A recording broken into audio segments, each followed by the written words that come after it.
자, 이것이 도대체 그러면 또 이런 금기름은 성령인데, 자, 성령을 받으라 이렇게만 하면 좀 애매하고 좀 막연해요. 그렇죠? 그럼 성령을 어떻게 받으면 성령께서 내게 오시면 어떤 역사가 있는가 좀 실제적이고 우리가 이해할 수 있게 손에 만질 수 있게 좀 구체적이어야죠. 그렇죠? 성령 받아라, 성령 임한다, 성령 이렇게 하면 성령 하면 무엇인가 좀 오리무중 같아요. 그래서 오늘날 개신교에서 성령 받으라 두드리고 장구치고 북치고 해서 이상한 영들 받는 겁니다. 그것을 화이프님께서 설명을 잘 해두셨습니다. 그래서 실물교훈 430페이지 있는 것을 제가 읽겠습니다. 등불은 하나님의 말씀을 대표한다. 시편 기자는 말하기를 주의 말씀은 내 발의 등이요 내 길의 빛이니이다. 그리고 기름은 성령을 표상하는 것이다. 그랬습니다. 자, 그러면 이 성령을 표상한 기름이 결국엔 어떻게 되는가 제가 또 설명을 드릴 테니까 보세요. 이거 예언의 시만 읽으면 이거 다 터득하게 되겠습니다. 제가 무슨 특별한 재주가 있어서 이것을 연구한 줄 아십니까? 아니에요. 예언의 시 보니까 다 있더라고요. 어려울 거 아무것도 없어요. 자, 보세요. 438페이지 실물교훈. 영혼의 요구는 오직 그리스도의 사랑만이 이를 만족시킬 수 있다. 만일 그리스도께서 우리 안에 거하시면 우리의 마음은 하나님의 동정으로 충만하게 될 것이다. 지금까지 막혔던 열성적인 그리스도와 같은 사랑의 샘물이 터져 나오게 될 것이다. 그 뒤에 439페이지 말씀하시기를 끊임없이 밝은 빛을 내게 하는 것은 하늘의 사자들로 금관을 통하여 금그릇에서 성소의 등잔에 넣는 금기름이다. 사람으로 하여금 빛을 남에게 나누어 줄 수 있게 하는 것은 곧 항상 사람에게 보내주시는 하나님의 사랑이다. 믿음으로 말미암아 하나님과 연합된 모든 사람의 속에 사랑의 금기름이 값없이 부어져서 그 사랑의 빛은 선행과 하나님을 위한 진정한 충심으로 하는 봉사로서 반사하게 한다.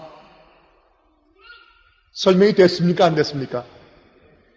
자, 이건 무슨 뜻이냐 하면 여러분 저 등잔을 스가랴가 계시 가운데 보니까 7 금촛대가 있는데 그 주위에 무엇이냐 하면 이 한쪽에 또 이쪽에 다 감람나무가 서 있어서 가지가 쫙 뻗쳐가지고 계속적으로 제사장이 가서 기름을 안 부어줘도 그 감람나무에서 올리브 기름이 자연적으로 계속 흘러 들어가 있는 모습을 지금 보는 것입니다. 이게 무엇입니까? 하고 물은 것이에요.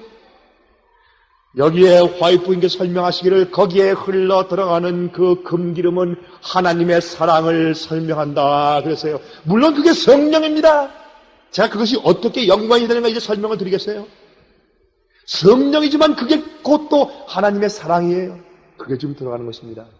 그런데 이 두 감람나무는 물론 여기에 여호수아와 스룹바벨로 여기에 얘기가 그 말이 이렇게 쭉 되고 그렇게 해석하는 사람이 많이 있지만은 그러나 어떤 의미가 짙으냐 하면 이 두 감람나무는 항상 구약과 신약 성경을 상징하였습니다. 그게 두 선지자예요. 우리가 주의 말씀을 상고하고 읽고 연구하면 여러분과 저는 죄인들이기 때문에 우리 속엔 하나님의 아가페의 사랑이 없잖아요. 우리에겐 그런 너그러운 마음이 없잖아요. 우리에겐. 그래서 말씀을 읽으면 그 말씀이 우리에게 성령을 주는데 성령이 뭐 하시는 거예요? 하나님의 사랑을 우리 마음 가운데 부어주시는 겁니다. 그래서 어떤 사람들은 말합니다. 그건 목사가 우리한테 줘야죠. 스가랴 4장의 계시는 그게 아니고 제사장이 주는 것보다는 그 7 금촛대가 그것은 교회를 또 상징하죠. 그것이 두 감람나무에 딱 붙어 있으니까 자동적으로 금기름이 나와서 흘러 들어가요.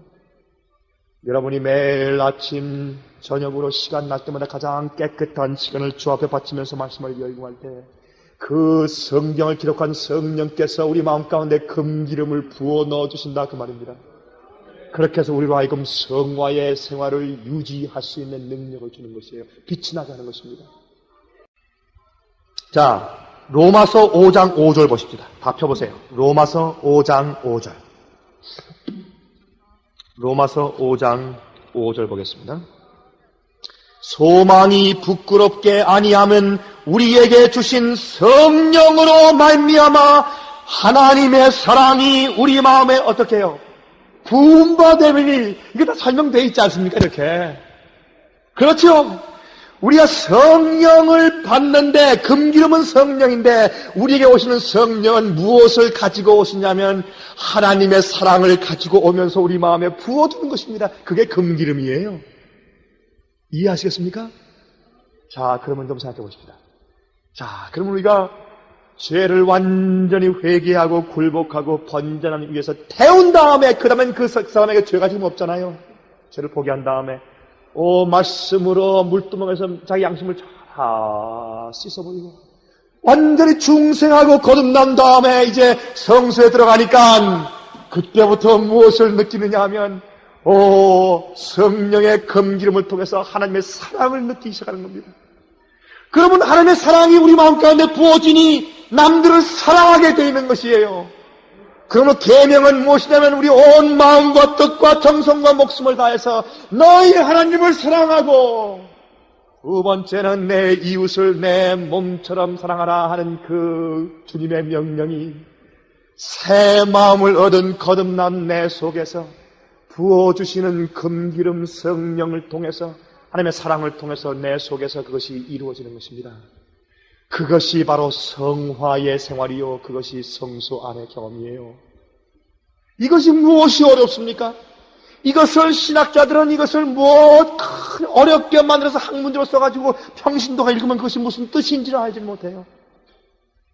이거 어려울 게 뭐가 있어요? 성경만 열심만 읽으면 이게 다 이해되는 건데, 간단하게. 여러분, 제가 이 말씀을 좀 어떻게 드리면 될까 좀 생각하는데, 여러분 보세요. 로마서 13장 10절 보시면 이런 말씀 있죠. 사랑은, 지금 보실 필요 없습니다. 로마서 13장 10절은 사랑은 무엇의 완성이라고요? 율법의 완성이라.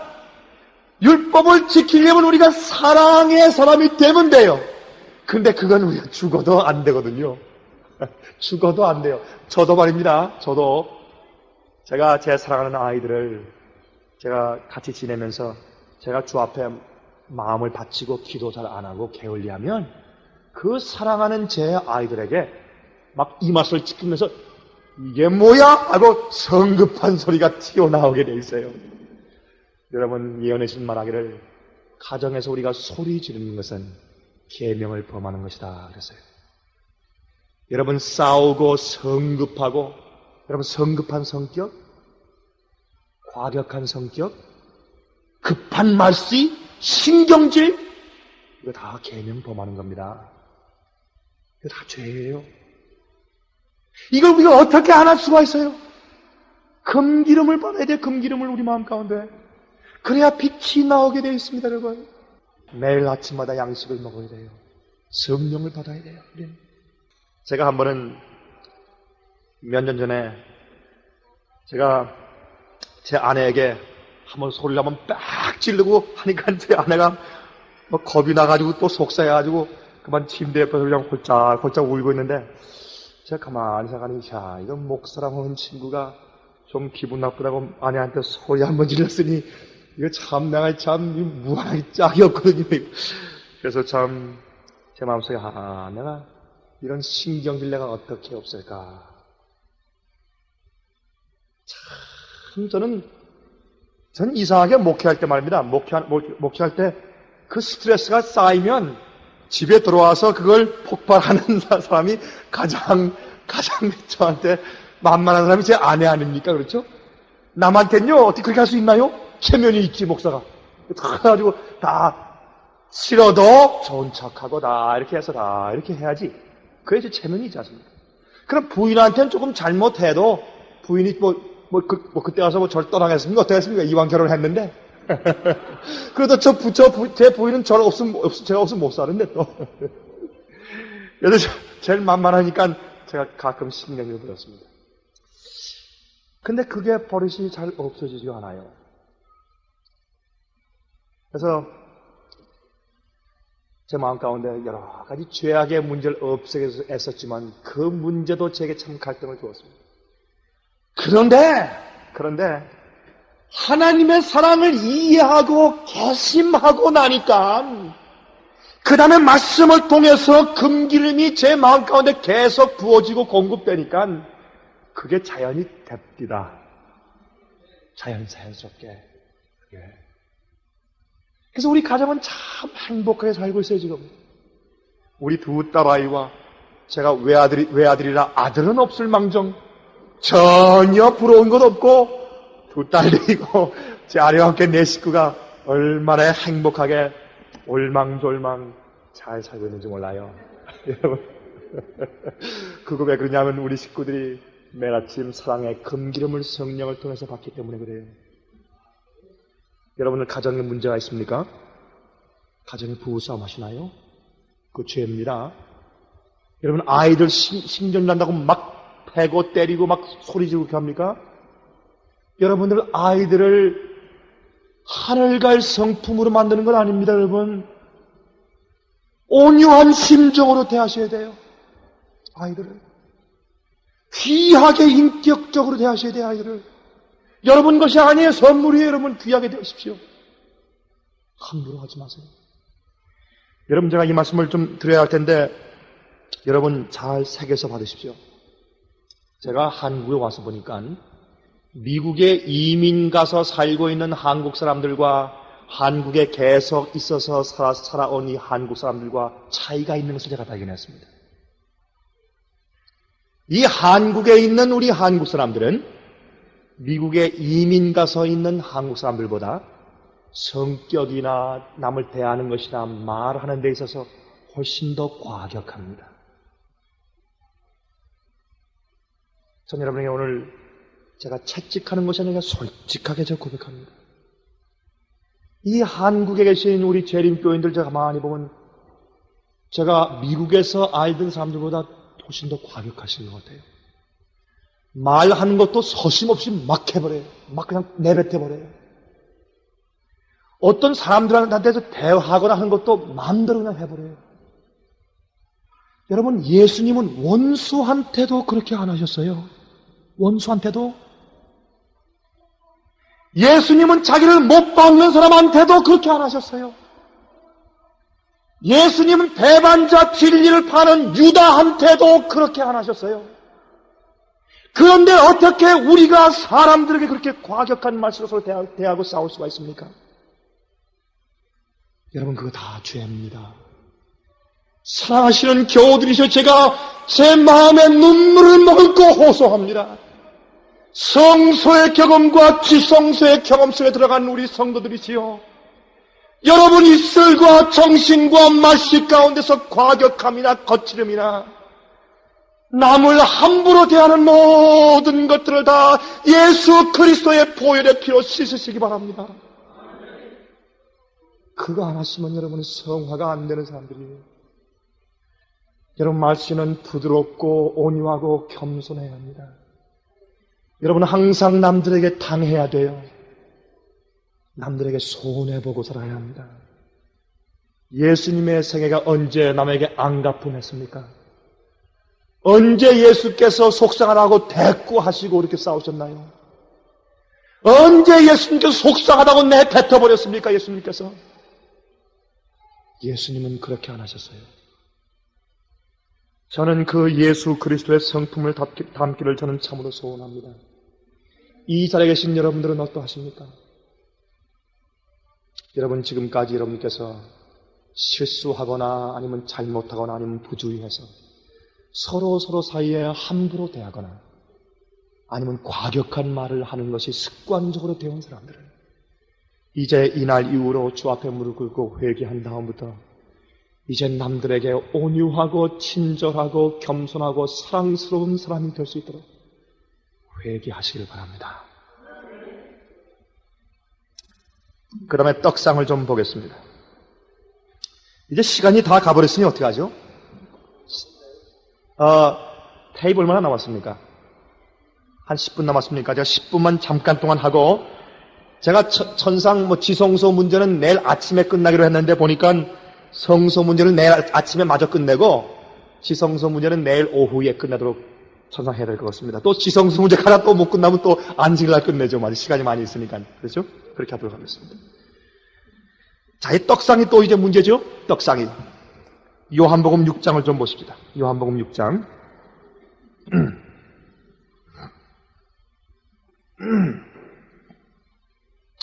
요한복음 6장 53절부터 58절까지 있는 말씀을 제가 읽겠습니다.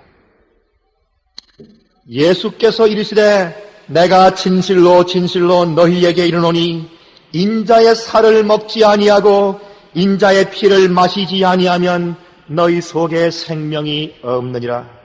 내 살을 먹고 내 피를 마시는 자는 영생을 가졌고 마지막 날에 내가 그를 다시 살리리니 내 살은 참된 양식이요 내 피는 참된 음료로다. 내 살을 먹고 내 피를 마시는 자는 내 안에 거하고 나도 그 안에 거하나니 살아계신 아버지께서 나를 보내심에 내가 아버지로 인하여 사는 것 같이 나를 먹는 그 사람도 나로 인하여 살리라. 이것은 하늘로서 내려온 떡이니 조상들이 먹고도 죽는 그것과 같이 아니하여 이 떡을 먹는 자는 영원히 살리라. 63절 읽겠습니다. 살리는 것은 영이니 육은 무익하니라. 내가 너희에게 이른 말이 영이요 또 무엇이라고요? 생명이라. 그러면 예수님께서 말씀하시기를 나는 하늘에서 내려온 만나요 생명의 떡이라 그랬습니다. 여러분 이 말을 하고 너희는 내 살을 먹고 내 피를 마시지 않는 자는 나와 상관이 없고 그에겐 생명이 없다 말했을 때 갈릴리에 있던 사람들이 그만 다 저게 도대체 무슨 말인가 어렵다 하고 다 떠나버렸어요. 여러분 진리는 영적으로야만 분별할 수 있게 되는 것입니다. 진리는 여러분 그래서 여기에 있는 떡상의 떡은 무엇을 상징하느냐 하면 예수님의 입에서 나온 모든 생명의 말씀을 상징하는 것입니다. 여러분 예언의 신은 예수님의 입에서 나온 말씀입니까? 어떻게 몇 분만 하면 하시네? 예언의 신은 예수님의 입에서 나온 생명의 말씀입니까? 그렇고 말고요. 이 예언의 신은 어떤 사람들이 이거 아니라 그래요? 여러분 영감에도 차이가 있나요? 어떤 사람들은 그래요. 성경의 영감과 예언의 신의 영감은 다르대요. 성경의 선지자들과 화이트분의 선지성은 좀 차이가 있고 다르대요. 세상에 그것 어떤 때는 또 교수들이 그렇게 가르친대요. 또 난 또 그것도 무슨 말인지 모르겠어요. 영감의 차이가 있나요? 여러분 2000번 이상 계시를 보고 놀라운 마지막 시대 사건을 다 보면서 정말 그 속엔 건강, 의복, 성품, 모든 것, 교회 문제, 행정 문제, 의료 문제, 교육 문제 안 쓴 것 없이 마지막 성도를 준비시키기 위해서 필요한 것을 몽땅 다 계시를 통해서 주신 이 영감적인 이 말씀이 이게 예수의 말씀이 아니라고요? 또한 그러한 2000번 이상 계시를 받은 그 화이트분께서 성경의 영감보다 더 못하다고요? 또 그런 선지자하고 다르다고요? 여러분 이제 그런 얘기 듣지 마십시오. 여러분 물론 화이트분께서는 당신 자신이 이것은 작은 빛으로 큰 빛을 비춘다 그랬습니다. 그러나 화이트분 당신 자신은 뭐라고 설명했느냐 하면 여러분 제가 지금 다 설명 안 드려요. 화이트분 말씀을 다 종합하면 당신 자신의 증언의 말씀은 성경에 있는 선지의 말씀과 동일한 것을 분명히 여러 번 말씀하셨습니다. 그의 증언의 말씀은 당신 자신은 겸손하게 낮췄지만은 그 증언의 말씀은 선자의 음성인 것을 분명히 말했습니다. 그러므로 여러분 매일 아침 저녁으로 시간 있을 때마다 어떤 때는 많은 사람들이 여러분 바쁘니까 직장 가고 사업하는데 가장 좋은 시간을 다 바쳐놓고 졸려올 때 피곤할 때 떡 펴가지고 자 자산거 좀 읽자 이렇게 하고 아이고 참 그러면서 주님 내가 읽으니 금기름 좀 주십시오. 그러니 될 게 뭡니까? 여러분, 하나님을 첫째로 하시고 그 나라와 그 일을 먼저 구하는 것은 여러분의 가장 좋은 시간을 먼저 주께 드려야 돼요. 그렇게 해야지 성령 말씀이 이해가 되지. 그래야 성화가 되죠. 말씀을 쉽게 되죠. 여러분, 그렇게 예수의 말씀이 바로 무엇이냐 하면 떡인데, 자, 보십시다. 보세요. 빛을 비추기 위해서는 기름이 있어야 되고, 이 안에서 계속 하나님과 동행하며 살기 위해서는 먹어야 합니다. 그런데 유대인들의 성서 봉사 제도의 전설에 의하면, 성경에도 없고 연애시대도 없는 말씀이지만은 의하면 사실은 성경에 성소 안에 상들이 있고라고 복수로 기록되어 있어서 그런 힌트는 주지만은 자세한 기록이 안 되어 있는데, 거기에 이제 그들의 유전에 의하면 이 성소 안에 떡상 뒤에 조그만 또 상이 있는데 거기에는 포도즙이 거기에 담겨 있었다는 그런 기록이 있어요. 그러므로 항상 성소에 들어가서 떡을 먹고 예수의 살을 먹고 피를 마시는 겁니다. 이해하시겠습니까? 여러분, 화평에서 말씀하시길 성만찬 예식할 때 떡을 떼서 먹는 것은 양식이 들어가 내 살과 피가 되는 것처럼, 그것은 예수를 먹는 것인데, 즉 그것은 예수를 먹는다는 것은 그의 말씀을 먹을 때에 예수의 아름다운 품성이 곧 나의 품성이 되어서 예수의 아름답고 완전한 품성이 되어 예수의 생애를 살게 되는 것을 의미한다. 그러므로 예수님의 말씀을 먹으면 우리가 예수의 생명을 가지는 것이에요. 또 금기름이 계속 마음에 부어져서 하나님의 사랑이 부어지면 드디어 예수님과 함께 동행하며 사는 것이 성화입니다. 이 성화의 과정이 언제 무슨 회개한 다음에 그 다음부터 죄를 하나씩 해결해 나가는 과정입니까? 천만에요. 죄의 해결은 번제단 위에서 물두멍에서 다 끝나버렸어요. 성소뜰에서 끝나고 그런 사람이 성소에 들어갔잖아요. 그게 성화 아닙니까? 얼마나 분명해, 이 그림을 보니까. 자, 그런데 이 떡상을 보세요. 이 떡상 위에 떡이 몇 개 있었습니까? 왼쪽에 6개, 오른쪽에 6개, 도합 12개. 여러분, 12이라고 하는 것은 완성 숫자입니다. 7은 완전 숫자고 12는 완성 숫자예요. 완전지만 또한 완성입니다. 그것은 이 세상에 있는 모든 종류의 갖가지 성격들을 다 표상해요.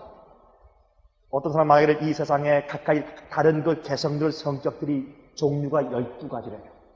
그래서 예수님께서 12제자를 택하신 것입니다. 왜? 나는 어떤 종류의 인간도 내게 와서 내가 그 사람을 제자로 삼고 내가 그를 변화시킬 수 있다라는 것을 증명해 보이시기 때문에 12제자예요. 그래서 12지파입니다. 그래서 야곱의 아들이 기적적으로 12이에요. 아시겠습니까? 그래서 떡이 12인 것은 이스라엘 나라 가운데 단 한 영혼도 빠짐없이 그 떡이 다 돌아간다는 것을 상기하는 것입니다. 예수 그리스도의 생명의 말씀은 주어지지 않는 사람이 없어요. 굶주린 사람들, 목마른 사람들 다 내게로 오라 할 때 가면 수고하고 무거운 짐자들아 다 내게로 오라. 목마른 자들 올 것이요 배고픈 자들 올 것이요 다 가면 예수께서 우리에게 배불리는 저 생명의 양식 떡을 주신 것입니다. 그 말씀을 맨날 먹어야, 그래야 우리가 생명을 가지고 죄를 이기며 살 수가 있어요. 그런데 어떤 사람들은 편식을 해요. 편식을. 또 어떤 사람들은 그 말씀 먹는데 말씀이 재미가 없대요. 그건 이런 뜻이에요. 아침 밥상 딱 때가 돼가지고 입맛이 도통 없어. 오늘 아침 좀 굶지? 점심 돼서 또 입맛이 없는데 그만두자. 저녁 돼가지고 또 입맛이 없다. 그렇게 하기를 며칠 하면서 계속 굶으면 굶을수록 입맛이 더 없네. 그거와 똑같아요, 여러분. 그럼 굶어 죽는 거죠. 여러분이 한 번 말씀을 읽는 취미를 잃어버릴수록 점점 더 배가 안 고파지는 거예요. 그게 이상한 영적인 경험입니다. 그런데 맛이 한 번 생기면 딱 앉아서 마시면 이야, 그 맛있다 하면 그러면 자꾸 계속 끊임없이. 그러면 저처럼 몸이 보기가 좋은 겁니다.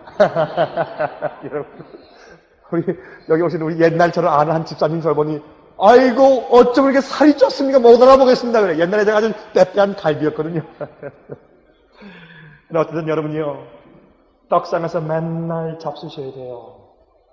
그래야 여러분들은 성수에서 살 수가 있습니다. 이 분향단 얘기와 다른 얘기는 내일 제가 말씀을 제가 드릴게요. 사랑하시는 여러분이시여, 제가 거듭 말씀드립니다. 여러분, 우리가 이 성화의 과정 가운데 들어가 있는데, 이 과정 가운데서 오늘 밤 여러분 얘기를 들으시면서 성령께서 이것은 내가 고쳐야 되겠다라고 하는 이야기를 혹시 들으셨습니까? 오늘 밤 그거 버리기 위해서 주 앞에 굴복하시기를 제가 간절하게 바랍니다.